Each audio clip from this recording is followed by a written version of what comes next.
exactement diggante ak Barthélémy Diaz ak ki nga xam ne moo di Abass Sall. Nous y revenons dans quelques instants. Ousmane Sonko bi nga xam ni itam mi ngi doon signalé fos na ko Thiès waaye itam fos na ko Touba ñoom ki nga xam ne moo di justement Abdoulaye Sylla au niveau aussi de la cité des APEX aussi fekk nañ fa ki nga xam ne moo di Tahirou Sarr fa la daal di doxee li nga xam ne moo di campagne am donc ku si nekk démb ak fa nga xam ni itam fa nga daal di doxee li discours prometteux mais aussi ces promesses que sans doute ces politiciens ou bien même ces candidats vont aborder durant tous ces 21 jours exactement des na ko daal di yaatal si nu mu gën a yaatoo waaye itam dañ daal di ñëw itam si ki nga xam ne moo di Macky Sall mi ngi daal di mën a campagne à travers li nga xam ne moo di justement si réseau yi maanaam à partir de son téléphone suñu ponk yi itam bokk na par rapport ak si 1000 milliards yi nga xam ni itam retrouvé nañ ko si benn compte lu daal di ñëw c'est la réduction des comptes une révélation de taille des na ko daal di yaatal itam si nu mu gën a yaatu bu ngeen dani sa situation casserole festival Tambacounda mi ngi dégénéré ba waral Samer daal fay def benn descente dañ si daal dikk si nu mu gën a yaatoo si biir li nga xam ne moo di waxtaan wi mais tout d'abord da nga koy daal di commencer à fond premier jour de campagne da nga koy daal di commencer li nga xam ne moo di le candidat justement de Pastef la tête de liste où on retrouve justement Ousmane Sonko mu daal di mener démb benn li nga xam ne moo di chemin digganteeg gox yu ko gën a fasantiku ma ni kon image yaa ngi woon nañu koy daal di gis exactement à l'écran ki nga xam ne moo di Ousmane Sonko démb mi ngi woon foofu saa nu sortie 10 Kër Ndiaye Lo Sangalkam Bambilor Bayax Diender Noyo Moro Darou Khoudoss Taïba Ndiaye Tivaouane Pierre Mekhe mu daal di jeexalee li nga xam ne moo di meeting bi foofu si waanuk li nga xam ne moo di Thiès comme ni nga gisee noonu si li nga xam ne moo di écran yi exactement alors Arfan naka la daal di mën a jàppee exactement cette forte mobilisation bi nga xam ne moom Ousmane Sonko daal di mobiliser parti au pouvoir et que pourtant ce n'est pas évident. Oui, c'est pas évident, hein, mais aussi c'est évident. Donc, voilà, moi, commencer. Demain, nous d'abord Elhadji Kouyaté, qui est au niveau de la technique. Bon, l'un dit c'est vert, m'a solté. Mon rapport, le rapport Elkana, donc de dimension internationale. Mais ça, ça va, merveilleux. Oui, moi, je suis vérité. Demain, je suis andi ma ay vert. You jar 35 000 donc vers yi maa ngi koy jaajëfal bu baax. alors ça vers yi nga ne. oui 35 000 la ko jëndee fële. Sandaga man nga ne yooyu dafay buddeeku rek. oui sa vers yi mooy loolu fa nga dem ci Elhadji Kouyaté Elkana le rappeur du Sénégal mu jox la ay vers yu baax. donc di ko jaajëfal Elhadji le rappeur il m'a donné ces vers là vers yi ngeen gis ni 35 000 la ko jëndee fële Sandaga. alors donc Fallou gis nañu. Caravane Dembe, j'ai eu l'occasion de sillonner quelques candidats. Ils donnent meeting fi Ndakaaru et aussi aussi informé par rapport à ñeneen ñi nekkoon hors de Dakar. Mais dans le sens large voilà en général c'est positif hein, le premier jour de campagne mën nañ ko jàppee ni que dafa positif dans tous les sens parce que on a vu les candidats quand même. Nous devons ay caravanes sillonner les rues de transmettre leur message donc à la population pour ne leen il faut voter une majorité pour tel candidat ou bien telle coalition et telle coalition yow wax nga ko Ousmane Sonko était à Taïba Niassène jaar sur toute la région de Thiès balaa muy ñëw proprement dit au centre Thiès. Donc di def meeting am Amadou Ba était à Dakar. Il a sillonné les rues de Guédiawaye, de Pikine et autres. Donc on a vu donc les images et aussi gis nañu leen parce que man Amadou Ba romb na ma à Guédiawaye démb j'ai eu à faire des jeunes à interroger ñi nekkoon foofu ci convoi Amadou Ba bi donc pour ne la premier jour bi ça a été réussi donc dans boo jëlee toutes les coalitions yi doon excepté les enregistrements yi doon daw à la RTS.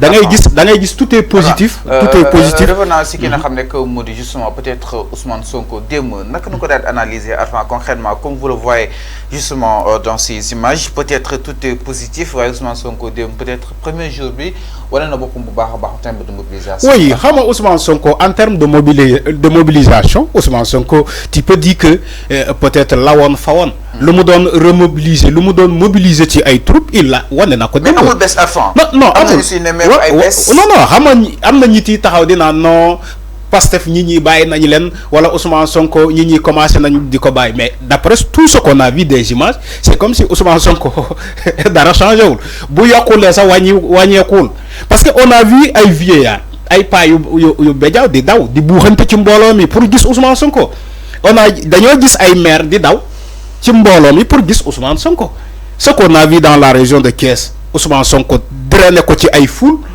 quand même franchement man je n'ose pas dire que Ousmane Sonko lu mu amoon ci mbooloo wàññeeku na sinon ne est-ce que yokkuwul parce que bu ñu gisee les images quand même les images parlent d'elles-mêmes ñu gis ay nit di buuxante ay nit di daw ay paa yu troisième âge di daw pour gis Ousmane Sonko ay nit di jooy parce que Ousmane Sonko la ñuy gis franchement donc loolu laa ne peut-être maye yàlla la man Ousmane Sonko dama jàpp ni que phénomène la bu ñëw ci la politique sénégalaise yàgg naa ko wax depuis en 2019 ba mu demee à sa première élection présidentielle en 2019 laa ne attention Ousmane Sonko il faut que leader politique yi il faut que les politiciens sénégalais commencent di bàyyi xel Ousmane Sonko parce que il est en train de faire une pente ascendant c'est-à-dire que dafa nekk di yëg ak doole par rapport ñu nekk di yëg mais enfin en termes de mobilisation gisoon nañ Ousmane Sonko di gën a li nga xam ne que mu di mobiliser concrètement avant naka leen war a mën a comprendre cette pente ascendante bi nga xam ne itam yaa ngi koy wax avant concrète. C'est parce que peut-être à travers le discours Ousmane Sonko le discours en termes de mobilisation en termes de mobilisation c'est ce que j'ai dit il a battu le record. Okay. Il a battu le record. Là, on a dit qu'on vient Ousmane Sonko a battu le record en termes de mobilisation. Dans la région de Thiès, on a vu un Ousmane Sonko, mais nini dañuy daw ay kilomètres di ànd avec le rythme de la voiture de Ousmane Sonko, du convoi de Ousmane Sonko. Il a battu le record en termes de mobilisation. Moi, je ne parle pas des caravanes qui sont dans les rues. Parce que c'est un auto, il am ay camions de roadshow, ñuy voter pour telle coalition. Je ne parle pas de ça. Parce que nous, ils n'avaient pas quand même amul benam bolo bu conséquent comme bu Ousmane Sonko. Gisna Amadou Ba par exemple à Guédiawaye. Gisuma ay nit di daw ci mbolom. Il est venu même jusqu'au rond-point Malibu Amadou Ba. Jaar na nonu ci géej gi duggu place Malibu bi tourner rond-point excusez-moi rond-point Malibu bi jaar noonu dem ci kaw mais gisuma mbooloo bu doon topp Amadou Ba comme ni ma gisee mbooloo bu doon topp Ousmane Sonko bi sillonner les rues de Thiès boo jëlee la région de Thiès Ousmane Sonko fu mu jaar on a vu quand même des riverains ñuy génn di daw ci ginnaawam Sonko di yuhu tu vois nee naa la même j'ai vu les images j'ai vu des vieux de troisième âge ñuy daw ak seen course. Mais avant, donc pour Ousmane Sonko. Parlons justement peut-être d'Ousmane Sonko dañoo gis ni pas mal d'analystes ñoom Cheikh Yérim Seck et consorts dañoo yàgg wax que ni ful bi di topp Ousmane Sonko du ñoom ñoo war a mën a déterminer ce qui va se passer derrière justement les urnes enfin concrètement naka na ko daal analyser mais à peut-être rappeler que ni ñoom 54% lañ amoon et que 4% yooyu noonu su fekkee si toutefois rawee nañ la tamit ko si législative yi tembo dina xaw a am. Une majorité confortable dafa amani il faut le préciser à fond.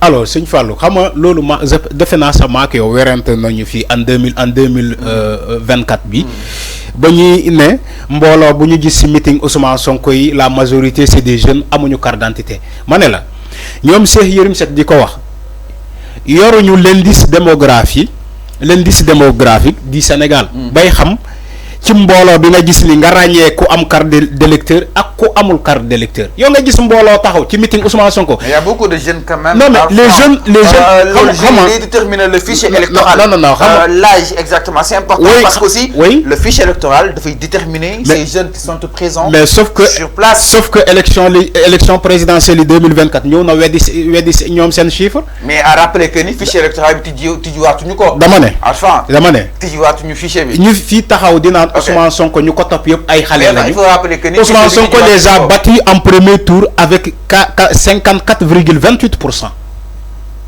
fan lañ ko teg. Non à rappeler aussi. dama ne fichier bi tijjiwaatuñu ko. amuñu lu ñuy rappeler man amuñu lu ñuy rappeler Ousmane Sonko fii lañ doon taxaw ñu naan non meeting am dafay fees del ay xale yu ndaw yooyu amuñu carte d'électeur mais on a vu en 2024 le parti PASTEF a gagné ces élections avec un score boo xamante ne kenn mësu ko gis au Sénégal sur un opposant qui vient de la prison il vient et remporte ces élections au premier tour, surtout au premier tour. Le Sénégal a connu deux alternances, l'alternance de 2000 avec Abdoulaye Wade et la deuxième alternance de 2012 avec Macky Sall. C'était évident parce que c'est des opposants du référendum. Parce qu'on parlait presque de référendum entre Amadou Ba et le bloc justement d'Ousmane Sonko où le combat s'est décentralisé entre Amadou Ba et Diomaye, le combat de Macky Sall Ousmane Sonko. Donc c'était évident. Premier tour Amsi. Mais est-ce que lolo mën ko nat ak législative yi xamni il y a 5 blocs qui se constituent concrètement avant? Bu ñu naré wax ci deugata. Damay wax ci deugata. Entre-temps gisuma lu changer. Ci l'électorat de Ousmane Sonko. Mais les attentes dama né entre-temps ni gisuma lu changer ci électorat Ousmane Sonko. Peut-être le 17 novembre ma ñew ma gis lenen. Mané d'accord. Mais diggante bi gisuma lu changer ci l'électorat de Ousmane Sonko gisuma ko man je ne veux pas être comme ñom Cheikh Yérim Seck les sondeurs ñom ñi taxaw dina sondage bi li la révélé après au final sondage bi ñoo révélé les résultats proprement dit ñoo révélé lenen les résultats ñoo révélé lenen moo tax ma ne la man duma wax ci ay sondage parce que leeruma mais li ma leer te wóoruma dama ne man gisuma entre-temps lu changer ci électorat Ousmane Sonko gisuma ko leer na mi ngi non exactement alors mi ngi non par rapport ak li nga xamné que modi Ousmane Sonko dem en termes de mobilisation il a justement réussi ses troupes concrètement peut-être ñi xaar li nga xamné que modi au terme de l'élection xol ma xam cette foule sera concrétisée derrière les urnes. Alors ginaaw lolu itam dañuy daal di ñëw ci keneen di ki nga xam ne que modi Macky Sall du côté de la régie El Hadj alors Arfan Macky Sall mi ngi battre exactement campagne à travers li nga xam ne que modi téléphone portable démb def na ben appel waxtaan ak exactement li nga xam ne que modi ses militants et tant d'autres Arfan nii fu mu toll nii dafa am lu ko tënk gum pour